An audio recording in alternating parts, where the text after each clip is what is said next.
This shooting is unacceptable. This mother is hurting. Her mother, along with family members, were unable to contain their grief as they were comforted by members of the community.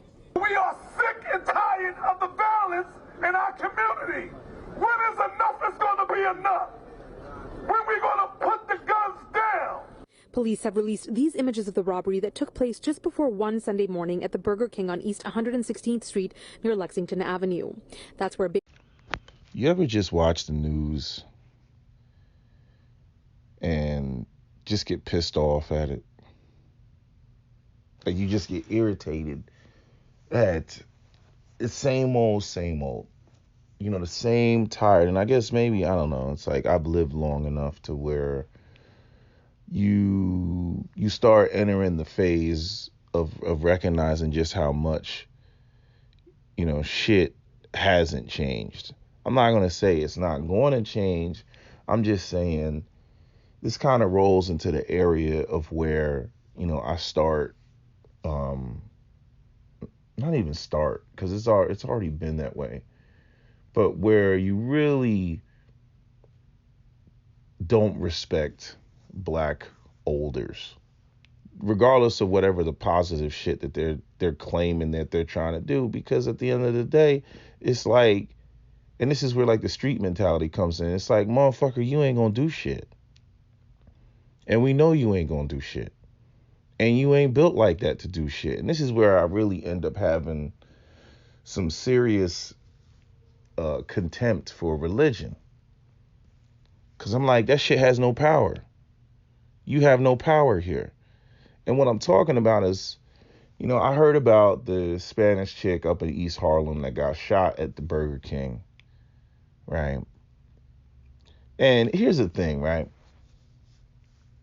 I see instances like that. That shit's going on everywhere. It's a pandemic. You know what I mean? People who are already in poverty, struggling, whatever, are now worse off than they ever were before.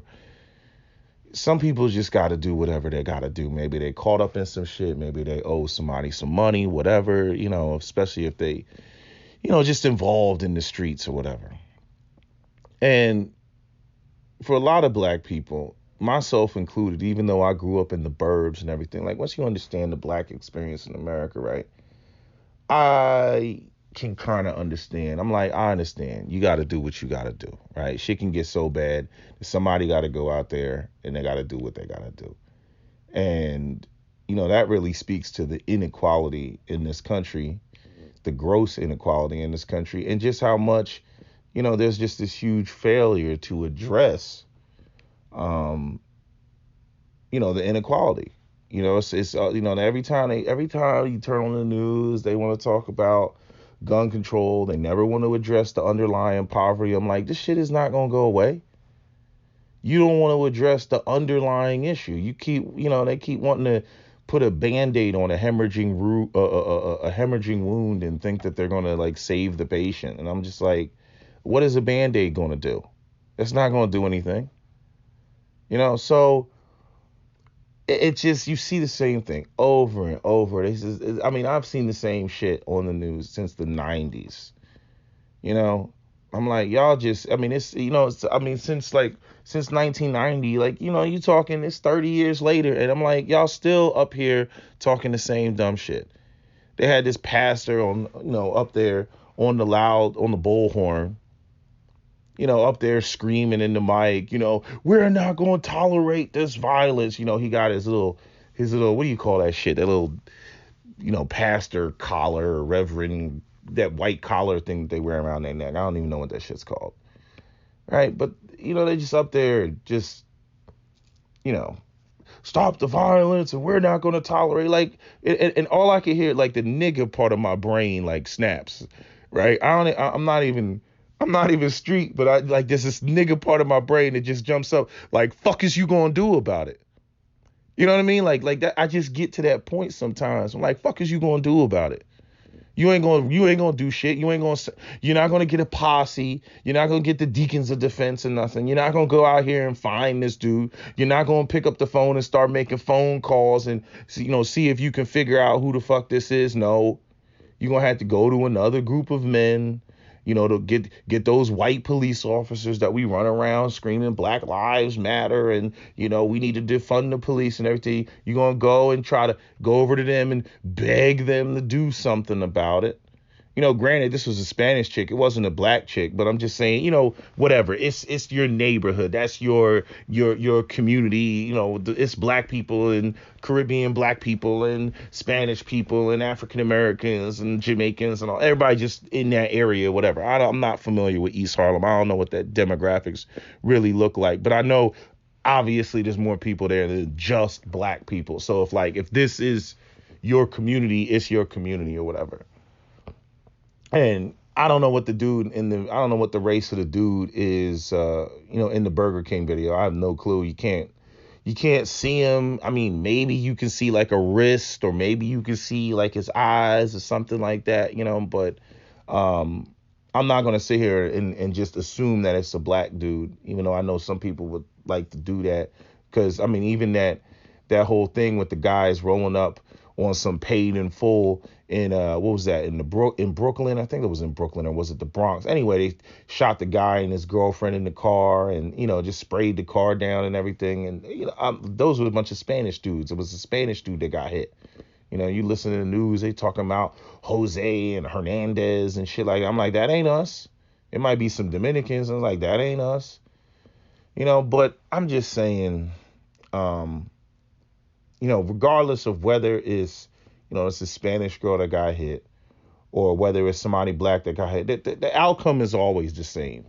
You're going to go over there, you're going to beg, some white police officers to come through and do their investigation, right? They're going to pull out all the CCTVs and everything and go from camera to camera to figure out where this person went, right? And then like 3 weeks from now, you're going to hear that there wasn't an arrest, and usually it's because there's such an outcry from the community for them to do something or whatnot. But there's other instances where they really don't they don't follow through like that. But in my opinion, probably because this chick is a Spanish chick and everything, they're gonna follow through. But that's just weak to me. And it just kills me how, like, everybody, people come through and they're like, yeah, like, what do you want, New York? What do you want? More gun control? You know what I'm saying? These motherfuckers, obviously, they don't give a fuck. You know what I mean? They robbing, they stealing, they whatever. They don't give a fuck. Like, this shit isn't going to stop. Like, again, you got two ways to deal with this situation. Either you deal with the poverty, or you have a community of people who are armed, to where people say to themselves, I might not want to do that because I might get shot back. You know what I mean? I might get shot back by somebody else in the Burger King, one of the Patreons of the Burger King. I might get shot, coming out the store. You know what I mean? Somebody may intervene, or it's more likely that somebody's going to intervene. But like the way that New York gun laws is set up, like you just out there with nothing but your ass. You see what I'm saying? Like you just out there with nothing. And so, people are like, oh, you need to be brave and tackle the dude that just shot a girl in the chest. And that's another thing. Like, I don't understand that. Like, again, going back to the whole, you starving and you got to eat and all this other shit. Yeah, I get that. You're going to knock over the local Burger King and whatnot. But I'm like, was it necessary to shoot the girl? They had a case out there in L.A. They got a Mexican. He was a 40-year-old Mexican dude. And somebody tried to give him a $20 bill in the drive-thru. The $20 bill was fake. He didn't take it, and they shot him. You know what I mean? Fast food people. And that's another thing. You got all these people, they talk about they don't want to go back to work. And it's like, can you blame them? There ain't nothing out here but a bunch of people in their feelings and emotions. You got all these people working these shitty ass jobs, pay shitty ass wages, no medical and dental. You know what I mean? And like, for that guy, he's 41 years old working at Burger King. The girl, she was 19. It's a different reality for her. But I'm just saying, you're dealing with the public. You're dealing with all these type of assholes. And depending on whether your restaurant is in a decent area or not, you got to deal with even more assholes if it's in a bad area. You got to deal with more people that are going through stress. You got more people that got issues and feelings and emotion because their economic situation isn't right. It's one of the things that I can't stand about, Cynthia G and many of these other women. I'm not trying to make this about black women and whatnot, but I'm just saying, like, it's like there's way more because of, our history in this country. There's way more black people that go through all sorts of stress and all sorts of bullshit than in other communities. And, that explains a lot why you see like higher rates of a lot of shit, like a lot of stress related or stress induced stuff, more domestic violence, you know what I'm saying? More interpersonal violent reactions and shit like that. Cause everybody running around stressed and angry and everything else because, their parents didn't do the right thing or their situation's fucked up. I do resent the fact that, again, like, let some chick do some crazy shit. Oh, it's because of stress. It's the community. Oh, it's my hormones. But let some man do some wild shit and take somebody out. He can't blame it on, the stress of the community. He can't blame it on, his testosterone. Women can blame shit on their hormones, but men can't blame shit on testosterone. So, I'll always have an issue with that. You know what I mean? If it's going to be a cop out, well, then it's a cop out for everybody. If it's not going to be a cop out, then it's not going to be a cop out. But fuck people on that conditional cop out. What's good for me is not good for thee. Like, you can kiss my ass with that bullshit. But I'm like, man, this shit ain't going to stop. I mean, it's not going to stop. Until people start shooting back. That's just my opinion on it. In Philadelphia, there's more of that going on. They recently had, some of y'all seen the clip with the, that shit still cracks me up. The Chinese Uber driver, they tried to rob his ass and he killed one of the guys that tried to rob him. 20-year-old, lost his life. That Asian guy was like, no. As soon as he pulled out, he was like, yes. Just started licking off shots. And they just had another situation in Philadelphia recently. They had an Uber, it was an Uber Lyft driver. I think it was a Lyft driver. And they tried to carjack him. And, what they do is, and this is going on all over the country. They come up behind you, they bump you with their car. You know what I mean? You thinking it's a fender bender. You get out the car and then they hop out the car, guns drawn on your ass, and then go and proceed to steal your car. And see, my man, he did the appropriate thing. First off, he had a passenger, got the woman out the car. Then he basically complied and let them take the car, waited for his moment of opportunity, pulled out and shot both of them. Now, both of them lived. And honestly, it's like, because I ran this story by Cap. Cap was like, oh, no, I'm glad they live, because he was like, I want to hear what they have to say about it. You know what I mean? Because it's like, yeah, what did you think? You thought it was sweet out here, didn't you? Right? You thought, I'm in this liberal city and, I can just do whatever I want to do and there ain't going to be no response. There always has to be a response. Otherwise, it just emboldens people thinking that they can get away from this shit. And what I mean by response, I mean a response in real time. I saw that shit about Emmett Till, man. That shit just made me just angry. That's why I keep saying, and, to myself, I'm like, you can't let these racist white folks get away with shit. You can't let them get away with a fucking thing, because all that's going to happen, they're going to get away with whatever injustice they do. They're going to get away with it. Okay. Everybody that did it and involved is going to die, even though a lot of the transgressions and shit are transferable. Maybe not in the case of Emmett Till, but I'm saying, like, whether, if some, white person steals something from some black people and then passes it on to his kids or grandkids or whatever, they're going to tell you, well, we don't owe you anything. You know what I'm saying? And that's why I'm like, okay, so yeah, all right, motherfuckers got to be on some Nat Turner shit. And we got to fuck you up right here and now, right in the moment, because that shit needs to be put to a stop. You know what I'm saying? So my attitude is, anytime some white people do some racist ass shit to black people need to respond right then and there. Don't come back tomorrow. You need to respond right then and there.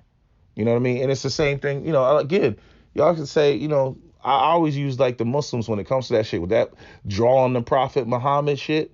You know what I mean? White people stopped doing that shit. They were running around before, it's my freedom, it's my right to insult and draw the Prophet Muhammad. If I want to draw the Prophet Muhammad, I'm gonna draw the Prophet Muhammad. And every time they did that shit, there was some Muslims on some Allahu Akbar shit. Shooting up the movie theater, running people over with trucks. Yeah, they put a stop to that shit. You don't hear none of that talking point coming from the right anymore. You know what I mean? They want to act like, I'm not scared of no Muslims. I'm like, y'all sure as shit stop drawing cartoons of the Prophet Muhammad, because I don't hear that in the news. Y'all was having contests before. You was like, we're going to draw the Prophet. It's freedom of speech. They were out there drawing the Prophet and everything. And the Muslims the motherfucker, they was like, yeah, go ahead. Go ahead and try it. Go ahead and do it. I dare you. I triple dog dare you. Because there will be a response. And then white people started saying to themselves, like, is this shit worth it? Should we be fucking with them for no reason? And I'm just saying, internally and externally, when it comes to, the black community, black people, there has to be a response. Plain and simple, there has to be a fucking response to shit. There's got to be a response to Ray Ray and Pookie. There's got to be a response to the racists. Yeah, like, I love that clip. One of my favorite immediate justice videos is that video with that brother that was in the IHOP, the one with the dreads, and he had the big white t-shirt on. And, he was sitting next to this Mexican dude, and 3 white supremacists came in there, and they were popping off with a bunch of racist shit. And then they, one of the guys walked up to the black dude and, tried to like shake his hand. The black dude was like, nah, fuck you. I ain't shaking your hand. And then he hooked off on him. Right. Y'all can find the clip. I'll try to put the clip in the description box. And people have seen it a million times. I love that clip. Right. So the white dude hooked off on him, and the black dude, he pulled out his, it looked like to me, even though it's far away, but it looked like it was a SDVE 9, right? That's what it looked like, Smith & Wesson SDVE, right? And he pulls out and just stands there like, you don't want no smoke? Well, the littlest guy in the group, after they leave the IHOP, he comes running back inside, trying to swing on the dude. The brother puts 3 rounds in his ass. You know what I mean? That he runs back, because adrenaline is just, pumping through his veins. So he runs back out the store with his compatriots, and they get in the truck. He dies on the way to the hospital. They actually get into a car accident on the way to the hospital, trying to save his life and get T-boned by some other car. And, I'm like, exactly. I'm like, that's what the fuck you get. It's just that simple. So, whether it's Ray Ray and Pookie or whether it's white supremacist, racist, whatever, I'm like, there needs to be a response. Because, again, whether it's white supremacists or whether it's Ray Ray and Pookie, like, they start looking at it like, hey, I can get away with this. I can do what the fuck I want to do. And until people start making them think twice, it's like what Mike Tyson said. I love his quote. It was like, yeah, everybody got a plan until they get hit.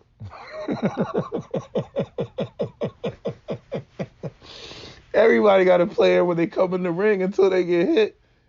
And if you've ever been hit, man, that shit rocks your whole head. It'd be like your ears ringing, or you get like this. It's just like this like concussion, feeling that you got in your whole head. I don't know if any of y'all ever been in a real fight. I've been in a real fight, man. You get hit in the head. It just ain't a good feeling. It is not a good feeling. And you're like, I don't want that to happen again. And I'm one that can take some hits to the head. But, every time it happens, I just get madder and madder. I hate that shit. I hate taking hits, man. I can't stand that shit. But, I've definitely, been hit in the head a few times. And when you think, you like, damn, where did that one come from? You sitting there like, you processing the shit as the fight is going on. It's like, damn, I didn't like the way that one felt, But yeah, it's like, yeah, a lot of people, man, they go out here and they get all hyped up. Reminds me of that bullshit with what was that? That it was the Eddie Murphy Raw. I don't know whether it was the blue suit or the red suit. But anyway, the one where he was talking about, how Italians, they go and see Rocky and they be like, "Yeah, Rocco, yeah, these fucking mullions," They go out there, you had an Italian heavyweight champion in the world since forever, and they go and, they watch Rocky, and next thing you know, I'll knock that fucking nigga, like all this shit, talking crazy, and it just doesn't go down like that. You saw this even during the pandemic, with the I freaking posted that shit, and YouTube put all type of restrictions on it. But that was when they were, I don't know, they got new policy changes. They're letting a lot of shit, slide now that they weren't letting slide before. They were just dinging everybody for dumb shit. But them Dominicans running the black people out of their neighborhood, which again, I'm like, yeah, if they were in there doing some shit, like, yeah, I agree with that. Protect your neighborhood. But at the same time, they were just on some indiscriminate, just attacking any black person they see because of the whole, what was going down with the George Floyd and the rioting versus the protesting and shit like that. But, them Bloods, man, they ran up in there like, who the fuck, if you want to go to war, we can go to war. See, that's where street dudes get respect. There was a response. You know what I mean? Again, the people that were getting attacked, that were walking through Washington Heights and whatnot, they weren't gang affiliated. They was just black people. But them Bloods, man, they was like, nah, fuck that. You're not just running out here like they ain't gonna be a response, motherfucker. And them Dominicans, they was like, ay papi, lo siento papi. You know what I mean? They was up there singing a different tune and shit. All of a sudden, they were trying to bachata their way out of that shit. But I'm just saying, there needs to be a response to a lot of this shit, whether it's crimes internally within our neighborhood, or whether it's racist, white supremacist, whatever the fuck it is. There needs to be an organized response coming from black men. Again, it's like, if you can't regulate the shit that's going on in your own fucking community, how the fuck you gonna regulate and stop other people from, thinking that they can do whatever? You can't check them because you can't even check yourself. And when they see that you can't even check yourself, or they see that you can't even check or police what's going on in your community, that ends up being a problem. And I understand it's a lot more complicated because when there are no resources in the community, it's hard to check anybody. But what I'm talking about is, I'm just talking about the heart of it all. That's what I'm talking about. I'm tired of seeing these old black men. And I understand they old, what they gonna do. But I'm just like, it's like, y'all motherfuckers just let the shit just get completely out of control, man. This is why I don't value none of this intrinsic bullshit. The sweet twinkle of Christ, you know what I mean? The warmth of the Quran in your bosom. You know what I mean? That shit has no impact. This shit has no impact. And the more I keep seeing, all these religious old black men and whatnot, I'm like, yeah, that's what motherfuckers go to when they ain't got no goddamn power. So they try to,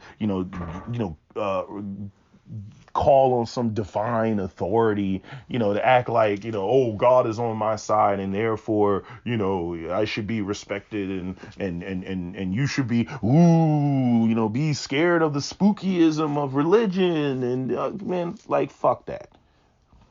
Ain't nobody subscribing to that shit. Ain't nobody believing in that shit. Ain't no lightning bolts, entering the black community and striking people down. The ground is not opening up. You know what I'm saying? There's none of that shit is going on. You know what I mean? You gotta handle the shit yourself, and there's not enough of that going on. It's just it's a generational divide, because when it comes to old niggas, like, I can't stand these old niggas, because I be trying to tell them. I'm trying to tell them, And they think they got so much fucking authority. And, I guess maybe it's because a lot of these youngins, they don't want to say anything or they just walk away or whatever. You know what I mean? Especially when you get into, these old black men that are participate in churches and participate in at school. You know what I mean? And I don't want to totally shit on them because I'm kind of glad, like, in other words, I got to respect the fact that they're trying to be involved, but there's a total disconnect that they always miss the economic component. You know what I mean? Like, I always look at this shit like, what they're trying to do is they're trying to do something positive in the community right before they die. But they don't do any of the things that actually connect young men to power and opportunities that's going to have them basically be close enough in proximity to the black elders or elders to pass the torch on. You know what I'm saying? Like, y'all just out here just dishing out manhood training, and y'all out here dishing out behavioral, modification bullshit and everything else, but there's no opportunities connected to it. You know what I mean? There's no resources connected to it. And then the young boys out here, they getting money like that y'all can't even dream of, whether it's social media or whether it's, flipping a key or something like that. Like, and this has been the whole problem with one of the reasons why the working man, the family man, the respect for that, just died because, it's like we have a community where the men that are not trying to be a part of the system are outperforming the men who are, trying to be a part of the system. You got drug dealers making way more money, than your legitimate men. And when the drug dealers are young, when you got, 22-year-olds making more money than a man who's, 55 years old and is supposed to have a lifetime of achievements. You know what I mean? And then on top of that, to make matters worse, it would be one thing if you had 55-year-old black men, who had legitimate jobs and they were organized, even though they didn't have all the capital in the world, like the young drug dealers and everything else. And let's face it, everybody ain't a drug dealer that's young and everything. It's only a handful of motherfuckers. But I'm saying, since the older cats are not organized and they haven't pulled any of their resources together, they don't control any amount of the economic landscape. They really have no strength. It's just a bunch of like random old niggas with pensions and no real organization other than through the church and their occasional volunteer who wants to support some inner city black program when it comes to extracurricular activity like basketball or boxing or something like that, which I'm not knocking. I'm just saying that whole transfer of power from older men to young men doesn't go on in the black community. So that's why a lot of the young men don't have any respect for the older men, because they don't have to. Again, you get into it with a younger man, older men ain't going to handle the shit themselves. They're going to call on the white police just like a bunch of black women will. You know what I mean? They don't have a bunch of enforcers and everything. In other words, you didn't cultivate, the young men that many of you all birthed. You know what I'm saying? Or were fathers of, let alone being fathers too. Y'all didn't cultivate them. You know what I'm saying? You didn't put them on. You know what I mean? So they don't have a whole bunch of respect. On top of the fact that they know that you don't wield any levers of power. The same issues that black women have with, black men in terms of, how they view us, respect us, power, and all that other shit is the same issues that black men have with their own sons, or black men have with the young men that are in their community. You got young guys out here that, they've already surpassed the older men and they got it however they got it. You know what I mean? Once that happens, there's no reason for them to respect you. And a lot of these older cats don't understand that. And all they want to do is stand out there with a Bible and a megaphone and yell and scream in the mic and talk about how we're not going to tolerate. Fuck is you going to do about it? That's exactly what a street nigga would say. Fuck is you going to do about it? You ain't gonna do shit, and they know you ain't gonna do shit about it. And the women know that you ain't gonna do shit about it. And the I mean, fuck, even the kids of Pookie know that you ain't gonna do shit about it. You know what I mean? You got kids less than 10 that'll disrespect your ass because they know that you ain't gonna do shit about it. You know, again, and then since all the black people, you know, out here, all the black olders, you know, oh, we're going to keep voting Democrat and keep voting for gun control. I'm like, you don't even have the necessary tools to put up a fight, even if you were going to put up a fight. You don't even vote to have access to the tools. You know, Democrats can't win without the black vote, but yet it's not like black people. Y'all don't make no fucking demands. That's another thing. Another area of profound weakness. Y'all don't hold the Democratic Party to the fire on anything. Anything. You don't have any consequences for when they don't do shit for black people. You don't sit there and tailor the way that shit goes specifically for. I haven't heard any of these black politicians, by and large, even though I know the current mayor, you know, he said he was open to the idea of concealed carry. Right, he's a little bit more reasonable, which is probably why he got a lot of the white vote. You know what I mean? Because there's a lot of white New Yorkers that, you know, they're like, you know, this shit is getting bad. I want to be able to conceal carry. And the way that, you know, de Blasio and everybody else, you know, who came before that, even some of the conservative ones, you're like, this is New York. New York is different, and everybody shouldn't have a gun. And you know, they got some stupid ass idea about it. You know, but I'm saying black people, you know, should be, you know, they should tailor the shit to their specific needs. They're like, look, hey, you know, yeah, we agree on all this other Democratic policy shit, even though that I don't think that they should. But I'm saying they should be like, you know, this gun shit, this gun control shit, you got to take that off the table. You know what I mean? Unfortunately, we failed. There's too many of these, you know, we got too many issues going on. And there, at this point, there has to be a response. It cannot just be this, you know, one-sided monopoly on violence that you see in the inner city where Ray and Pookie have all the guns and everybody else is just out there with nothing but their ass. And then you got a bunch of, you know, police officers that, oh, sure, they're deep, you know, on Manhattan. You know, they're deep, you know, on the island. But, you know, once you go above, I don't know where Harlem starts, you know, they want to call it, you know, it's what do they want to call it? Upper Manhattan and shit. You know what I mean? But then all of a sudden it thins out. All of a sudden you don't see the police anymore. You know what I mean? They only hang out in Lower Manhattan. You see what I'm saying? So you can't even really rely on them when it comes to that shit.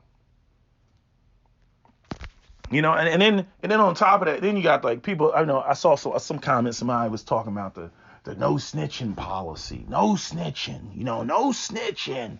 You know, and it's like, and you know, the black community needs to stop the no snitching policy. And I'm like, well, this no snitching policy ain't gonna go away because number one, again, street culture basically controls the culture, you know, of the black community. The olders. You know, there's no protection. You know what I'm saying? Like, there's no, I mean, hey, again, anybody goes out here and says anything, there's no reward. There's no protection, you know, for those people. You know what I mean? They just get, you know, they go out here, somebody snitches, you know, call this number if you know who committed this crime, da da da da da. You know what I mean? And then word gets out and then that person ends up getting bodied and then there's no response. There's no response. So the criminal bodied somebody snitched, exposed the criminal, you know, then the criminal got arrested and charged and everything else.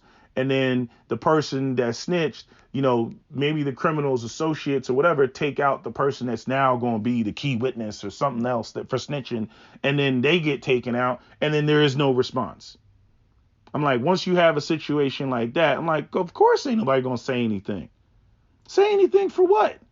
It's not just about a no snitching culture. You know, there's a you know, again, the Pookie and the criminals and all that other shit respond when their codes are broken. Snitches get stitches, right? Notice when their codes are broken, there's a response. But when the so-called, you know, good black men of the community and the black olders and all that other shit, when their rules are broken, there's no response. There's no response. There's no shakedown. You know what I mean? There's no posse. There's no crew that shows up at your door. Nobody's getting roughed up. You know what I mean? Like there's none of that. You know what I mean? There's no, we know who you are. There's no, you're going to be cut off from resources if you keep acting up and this, that, and third. Like this, like they hold no cards. So what their opinion is, it doesn't mean anything. And see, this is the whole problem when you get so caught up in the magicalness of Jesus and Allah and Yahweh and the Most High and looking out your third eye, right? Because we exist in the flesh. We exist in reality. And y'all already, y'all trying to, head towards the grave, and y'all already putting yourselves, in the grave and trying to act like, you're what do you want to call it? Your supernatural being, has any relevance in this existence and in this life. And you all run around like it's some Disney movie that good always overcomes evil, and that like there's going to be this spiritual consequence and everything else like that. But when everybody else looks around, that's not what we see. It's like Cologino said in The Bronx Tale. Your guy is bigger than my guy up there, but my guy is bigger than your guy down here. And that's just the reality of the situation. You know what I mean? So when I see these pastors up there yelling on the microphone like that's going to do anything, like ain't nobody hearing that shit.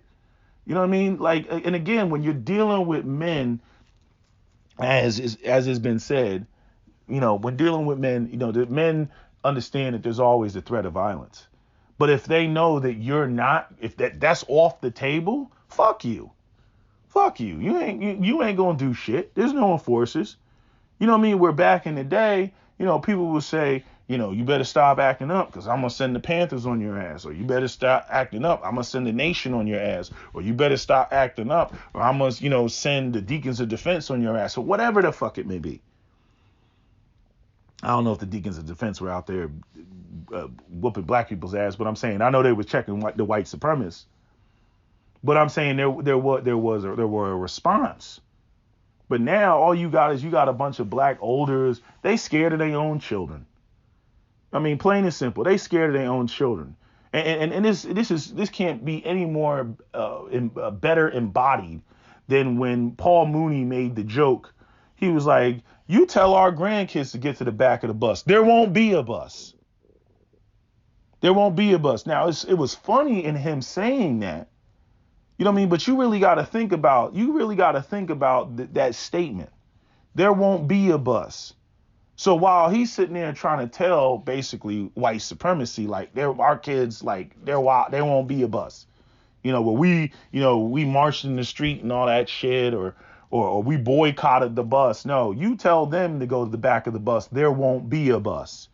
Okay. And we pretty much saw that, not last summer, 2 years ago with the George Floyd situation. We saw that, with the George Floyd.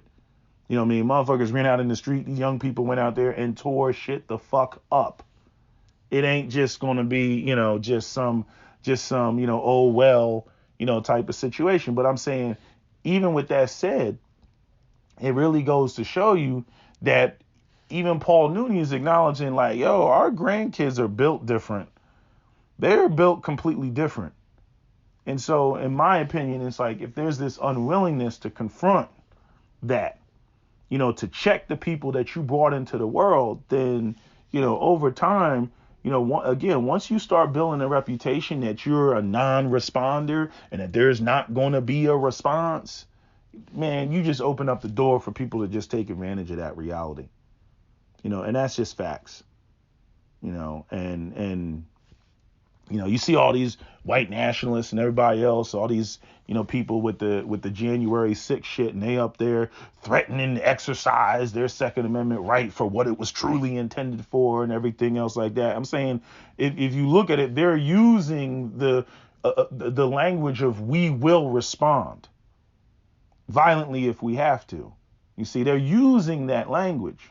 I'm just saying internally within the black community, this is, in my opinion, been completely lost. I just see a whole bunch of pacifists that subscribe to a Democratic agenda and not a black agenda. You can say what you want. Y'all can run around the Hotep looking out your third eye, onks on your arm and everything. You can talk about how, black people, we need to get on one accord and everything else. Every black person ain't going to be on one accord. We do have savages that exist in the black community that I look at like, individuals that have rabies. I look at them like, rabid dogs, and it's not their fault that they got rabies. It's the whole condition of the system and the environment and everything that was done to black people. But at the same time, for us to move forward and have some peace, in our communities, in our life, a lot of these individuals are going to have to be put down like rabid dogs. And nobody wants to have that discussion. Nobody wants to talk about that. Everybody wants to, put on the white gloves and, we understand and it's this and that. And I'm like, I get that. I got the same compassion that you have for your own people. But at the end of the day, some people, you know what I'm saying? Like, it's like with even in that video that who came up with the song, the Uncle Murder song. He was like, Black Lives Matter, but some niggas just gotta die. Like, that verse just embodied everything. I'm like, yeah, that's true. That's true. Some cats are they're just too far gone. And what do you do when you got a guy that's like, what's his name? In Paid in Full, I forget what character he was playing, but where he was like, yeah, when I'm out here, selling drugs and shit, I feel like one of them ball players and shit like that. What scene I'm talking about when whose character was shot in the bed. I forget. I forget who was who in Paid in Full. But I'm just saying, that scene right there. It's like, yeah, when you get somebody who they're so just connected to street culture and the shit is just cemented and they can't be any other way and they're actually successful in the street culture, that's the person that you're going to be violence. Okay? Because you're not just going to be able to present some rosy picture of some, black suburb somewhere and they get to be incorporated into that. Like, no, because they don't know that world. They've existed too much in the streets. Now I believe in having, things to help people transition and whatnot, but you're going to have resistance. You're going to have people that just, they want shit to stay street. And we don't talk about that enough. We don't talk about the anti-progress black people, in the black community. The people that just, they want to keep street culture going. It's just like, that's what Negan in freaking The Walking Dead, where, like, again, in the zombie apocalypse, he gets to be the leader. But before the zombie apocalypse, what was he like? He was like a high school teacher or a janitor or something like that. Like he was the nobody. And so there's certain people who thrive in chaos. You know what I'm saying? There's certain people who will thrive in a post-apocalyptic world, beyond the Thunderdome and shit like that. They will thrive in a world like that. And those are the people that when you're trying to have a safe, secure, intact, thriving black community, those are the people that you're going to have to lock up. Either lock up or take the fuck out completely. That's just the facts. And again, we don't want to have those nasty conversations. We want to sit up in here and act like, everybody's looking out their third eye. We just have to unlock that chamber, in their mind and shit like that. Like I'm like... Yeah, some people, yeah, if they start seeing some opportunities, if they start seeing, some resources flowing and whatnot, you can kind of channel them in that direction. You know what I mean? But again, other people, resources or not, they're just on some savage shit. And they're going to have to be confronted. There was no reason for that girl to be shot. Now, again, I don't know whether the shooter was black or not. I don't think any of that matters because this shit goes on, constantly in the black community and to a greater degree in the black community. It might have been a Spanish dude that shot a Spanish girl. Who knows? But we see enough of the daily violence that goes on a regular basis to know that, we are significant players in it. I already talked about the statistics.